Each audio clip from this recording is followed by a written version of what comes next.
لماذا بريطانيا لم تعترف إلى الآن بمغربية الصحراء وتلتزم الحياد النسبي الذي يمتثل للتفاعلات الداخلية لها، خاصة وأن هذا أثر على أطول مشروع للربط الكهربائي في العالم والذي يربط بين المغرب وبريطانيا بسبب خطوات لندن المترددة؟ يأتي هذا التململ بعد أن نجحت المملكة المغربية باللعب بورقة الاقتصاد مع المملكة البريطانية التي أصبحت شريكاً استراتيجياً للمغرب، خاصة بعد خروجها من الاتحاد الأوروبي. ولكن يبدو أن المملكة عرفت كيف تمسك بريطانيا من اليد التي تؤلمها لتنفيذ كل ما يطلبه المغرب منها. مرحباً أعزائي المشاهدين من المحيط إلى الخليج في برنامجكم عرب شو، في جواب عن سؤال لأندرو روزنديل النائب المحافظ في البرلمان البريطاني حول النزاع في الصحراء وتقييم بلاده لخطة الحكم الذاتي في الصحراء المغربية. اعتبرت وزارة الخارجية والكومنولث والتنمية في المملكة المتحدة أن لندن مستمرة في دعم الجهود التي تقودها الأمم المتحدة للتوصل إلى حل سياسي عادل ودائم ومقبول من الطرفين يقوم على التسوية ويضمن حق تقرير المصير للشعب الموجود في الصحراء المغربية وفق تعبيره. وهذه الحكومة نفسها بدأت تتململ من إتمام مشروع الربط الكهربائي لأن مصادر الطاقة منه تأتي من الصحراء المغربية، وهذا ما اعتبره القادة المغاربة مخيبا للأمان. ولكن المغرب مؤخرا بدأ يلوح بأوراق استراتيجية في وجه بريطانيا من أجل إتمام كل المشاريع المشتركة وتحقيق معادلة ربح قبل فوات الأوان. وبناء عليه، ماذا في يد المغرب ليفرض رؤيته أمام بريطانيا؟ وما هي الدوافع العميقة التي حالت دون اعتراف بريطاني بمغربية الصحراء أو الربط الكهربائي؟ وكيف تمكنت الدبلوماسية المغربية من تسجيل عدة أهداف في مرمى بريطانيا بذكاء في الآونة الأخيرة؟ كل هذا وأكثر سوف أشرحه لكم بعد هذا الفاصل. أنا حمدي القروي، برنامجكم عرب شو.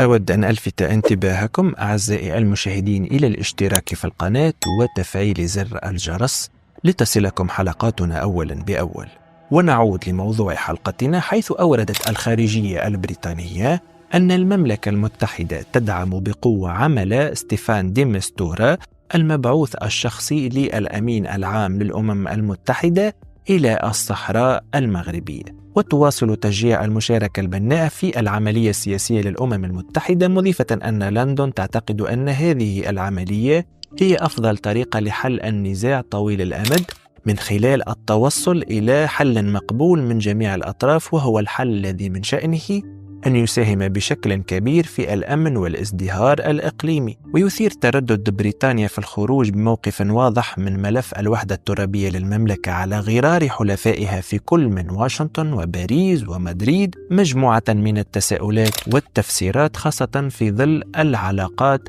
الاستراتيجية التي تجمع الرباط ولندن والتي توطدت بعد خروج هذه الأخيرة من الاتحاد الأوروبي. إذ يؤكد مهتمون أن الغموض المغربي يعكس التحديات التي تواجه هذا البلد في موازنة مصالحه مع المغرب ودول أخرى في المنطقة، رغم أن المملكة المغربية تحمل تاريخا عريقا مع بريطانيا، والذين لا يزالون يتذكرون كيف كان المغرب يبيع لهم المدافع في عهد المنصور الذهبي. بل إن المغرب في فترة ما نشر الإسلام في بريطانيا نفسها وجعل أحد حكامها المسمى أوفاريكس موحد إنجلترا يسك دينارا يحمل علامة التوحيد، أي لا إله إلا الله وحده لا شريك له، قبل 12 قرن. وهذا جعل عديد المؤرخين يعتقدون أن المغاربة كانوا أول من نشر الإسلام في بريطانيا. وللأمانة التاريخ المغربي مع كل الأمم مشوق، ولا يسع وقت الحلقة حتى أفسره، كما أن الجغرافيا لديها موقفها من هذه العلاقة. فمثلا لو احتسبنا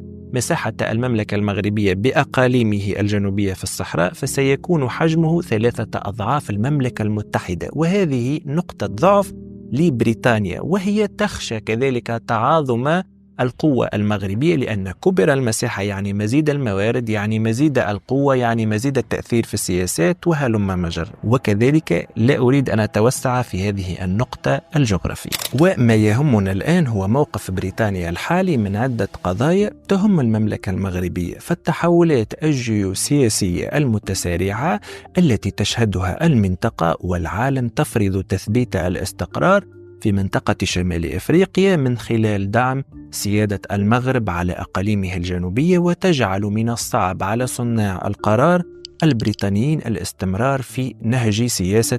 الحياد الغامض، بل تفرض عليه اليوم أكثر من أي وقت مضى توضيح موقفها من أجل الحفاظ على مصداقيتها كفاعل دولي مؤثر في معادلات الأمن والاستقرار في العالم. بالتالي يمكن القول أن الموقف البريطاني تجاه قضية الصحراء المغربية يتسم بالحياد النسبي، لكن في جوهره يعكس تبني سياسات غير ناضجة سياسيا مقارنة بتوجهات المنتظم الدولي المتزايدة نحو دعم السيادة المغربية، خاصة وأن لندن كانت تاريخيا تميل إلى اتباع سياسة متوازنة في النزاعات الإقليمية، إلا أن هذه الحيادية أصبحت أقل انسجاما الآن مع التحولات الجيوسياسية في المنطقة. ولكن يبدو أن هذا التردد البريطاني ينبع من حسابات ضيقة مرتبطة بالحفاظ على علاقات جيدة مع الجزائر وبعض الدول الأفريقية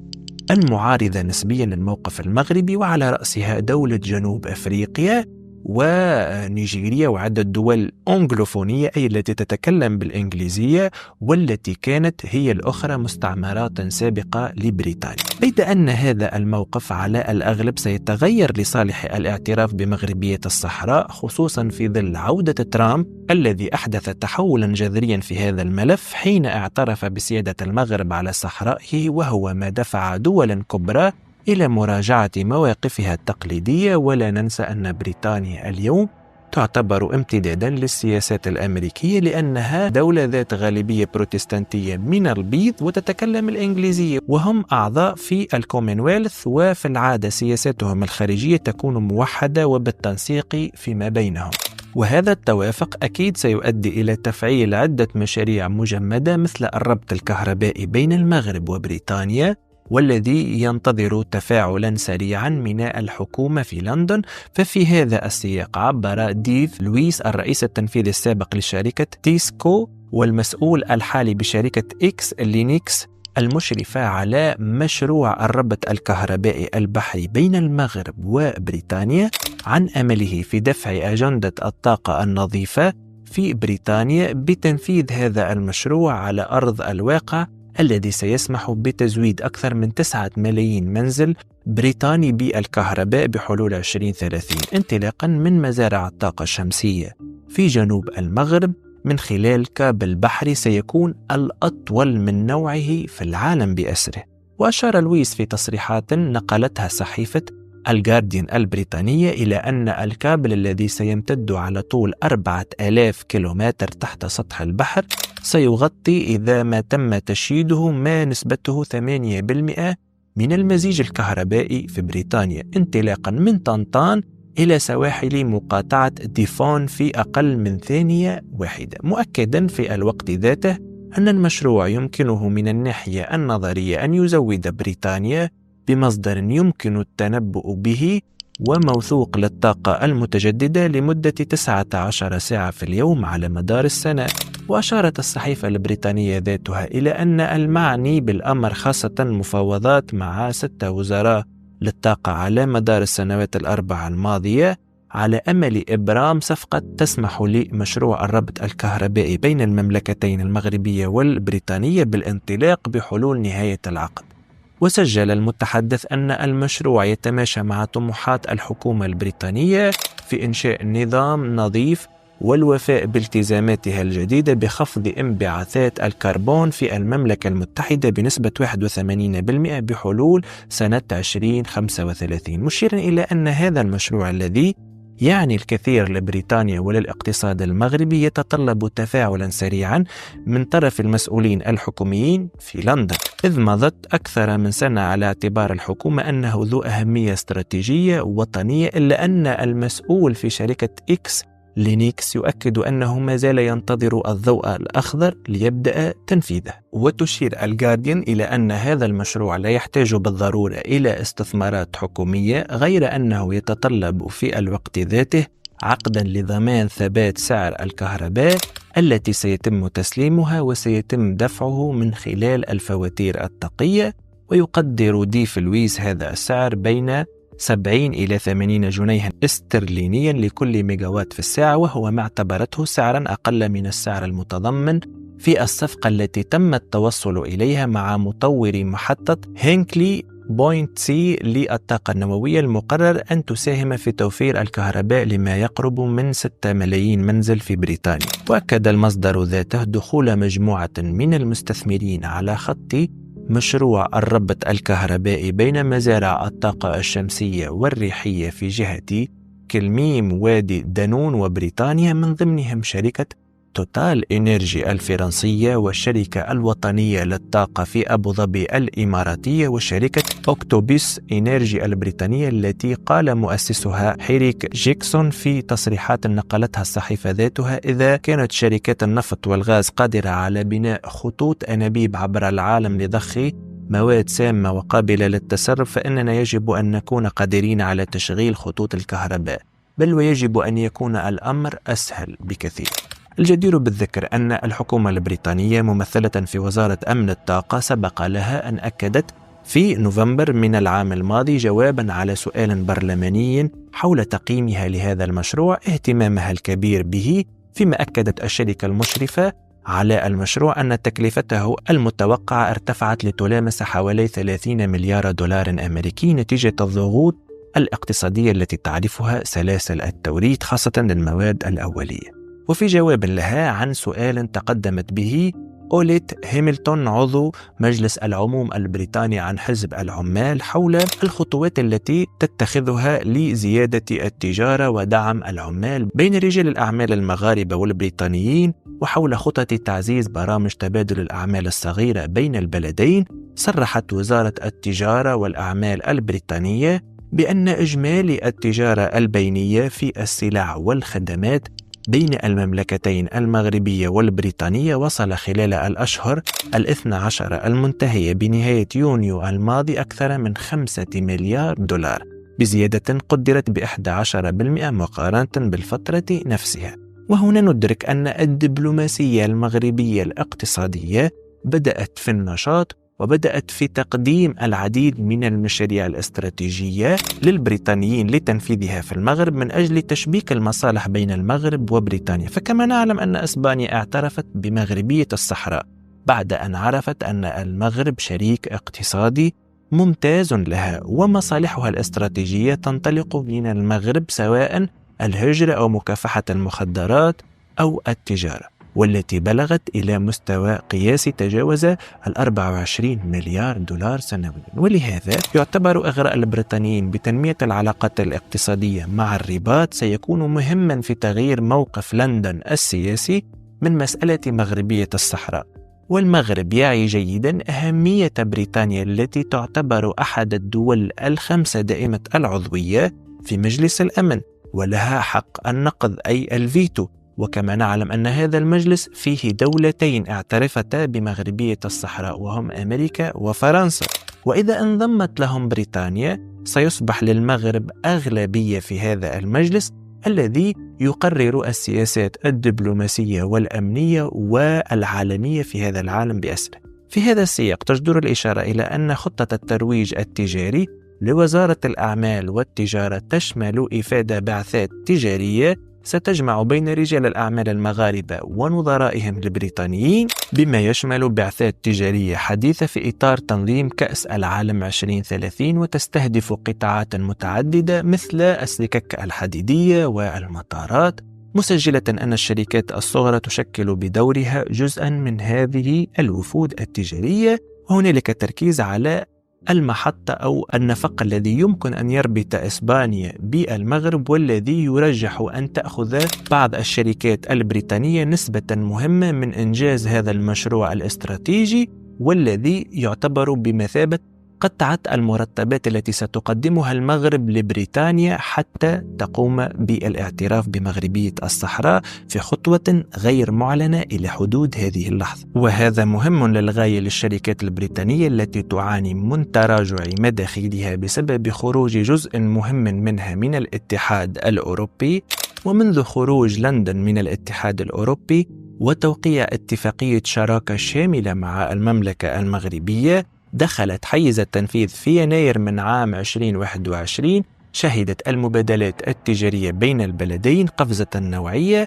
دفعت ريشي سوناك رئيس الوزراء البريطاني الأسبق إلى تعيين مبعوث تجاري ملحق برئاسة الوزراء للعمل على تعزيز العلاقات التجارية مع الرباط، في وقت تراهن فيه لندن على الحصول لشركاتها على نصيب من مشاريع البنية التحتية التي أطلقتها المغرب حينها. كما تعول الرباط على ثرواتها لإغراء بريطانيا، والتي أقرت بقدرة المغرب على إنتاج البطاريات بتكلفة تنافسية مع أوروبا، وهذا سينقذ صناعة السيارات البريطانية التي تعاني أصلا من ضيق الأسواق الأوروبية التي أصبحت تفرض عليها عدة رسوم جمركية، بالإضافة إلى منافسة الصين لها، والتي تمثل هي الأخرى أكبر منتج ومصدر للسيارات في العالم. كل هذه الظروف جعلت من المغرب بمثابة القشة التي يمكن أن تتمسك بها بريطانيا لتبقى لاعبا مهما في صناعة السيارات على الساحة الدولية. حيث كشف وزير الخارجية البريطاني ديفيد لامي خلال مؤتمر حول الطاقات المتجددة بمدينة لاغوس في نيجيريا عن تقرير يرصد إمكانيات الدول الأفريقية في سلسلة توريد البطاريات العالمية والفرص الاستثمارية الواعدة التي يزخر بها قطاع تصنيع البطاريات في القارة، مسجلا من خلاله أن بعض الدول الأفريقية مثل المغرب وتنزانيا يمكن أن تنتج بطاريات بتكلفة تنافسية مع أوروبا. وأشار إلى أن تكاليف الإنتاج في المغرب على سبيل المثال تصل إلى $72 لكل كيلووات في الساعة، في حين قد تصل تكلفة الإنتاج في دولة تنزانيا إلى $68، وهو ما يتماشى بشكل وثيق مع معدل $68 لكل كيلووات ساعة في أوروبا. إذ تؤكد هذه الأرقام قدرة أفريقيا على أن تصبح مركزا عالميا في سلاسل التوريد للبطاريات. وبين التقرير المعنون من المعادن إلى التصنيع، القدرة التنافسية لإفريقيا في سلاسل توريد البطاريات العالمية، أن الاستقرار السياسي والموقع الجغرافي والصادرات المعفاة من الرسوم الجمركية إلى الاتحاد الأوروبي والولايات المتحدة الأمريكية، إضافة إلى التوفر على احتياطات من المواد الخام التي تدخل في تصنيع البطاريات، كلها عوامل تجعل من المملكة المغربية مركزا قاريا لتصنيع البطاريات في قارة إفريقيا. وفي السياق نفسه ذكر المصدر أن المغرب فقط هو الذي ينتج مواد الكاثود المطلوبة لتصنيع البطاريات، وبالتالي فإن أي مصنع سوف يحتاج إما إلى الاستيراد من المغرب أو من الدول الأخرى المنتجة لهذه المواد مثل الصين، مشيرا إلى أن المغرب يعد من بين 21 دولة أفريقية تحظى بالأولوية في مجال تصنيع البطاريات. ومن المتوقع حسب الخارجية البريطانية أن يصل الطلب العالمي على البطاريات إلى 7.8 تيراوات في الساعة بحلول سنة 2035، حيث تمثل الصين والولايات المتحدة الأمريكية وأوروبا حوالي 80% منها، فيما ستشكل بطارية الليثيوم A1 حوالي 80% من مجموع الطلب العالمي في هذا الإطار. بالتالي حاجات بريطانيا إلى البطاريات الكهربائية لاستمرار صناعتها المحلية، وخاصة حاجة بريطانيا إلى مصادر الطاقة النظيفة في المستقبل، ستضغط على لندن من أجل جعل المغرب شريك استراتيجي لها من أجل تفعيل اتفاقية الربط الكهربائي بين البلدين، وتشغيل 12 شركة بريطانية في أعمال البناء للبنية التحتية للمغرب بمناسبة احتضانه للمونديال 2030. والذي بالمناسبة من المتوقع أن يحضره 500,000 بريطاني، لأن البريطانيين هم أصلا من ابتدع كرة القدم، وهذا سينعش بدوره السياحة في المغرب. وفي النهاية نقول من الصعب للغاية أن تشذ بريطانيا عن موقف دبلوماسي أمريكي، لأنهم في قارب واحد. ومع التحركات الاقتصادية المغربية لتنشيط التجارة مع بريطانيا وتقديم حلول مبتكرة لعدة قطاعات بريطانية تشهد ركودا، مثل قطاع الطاقة المتجددة وصناعة السيارات والإنشاءات، فمسألة اعتراف لندن بمغربية الصحراء مسألة وقت لا غير، وأنا أتوقع أن يحدث هذا قبل موفى سنة 2030، خاصة إذا نالت شركات بريطانية نسبة مهمة من بناء النفق الذي سيربط إسبانيا بالمغرب، بالإضافة إلى نسب مهمة من بناء الملاعب والبنية التحتية التي ستكون الأساس لإحياء التظاهرة الأبرز في عالم الرياضة والثقافة في العالم، وهي كأس العالم لسنة 2030 لكرة القدم بالمغرب. أرجو أن أكون قد وفقت في نقل المعلومة. إذا أعجبتكم هذه الحلقة فاشتركوا الآن في القناة وفعلوا زر الجرس وشاركوا هذه الحلقة مع أصدقائكم حتى يأتيكم كل ما هو جديد، وأراكم في الحلقة القادمة. كان معكم حمد القروي، برنامجكم عرب شو.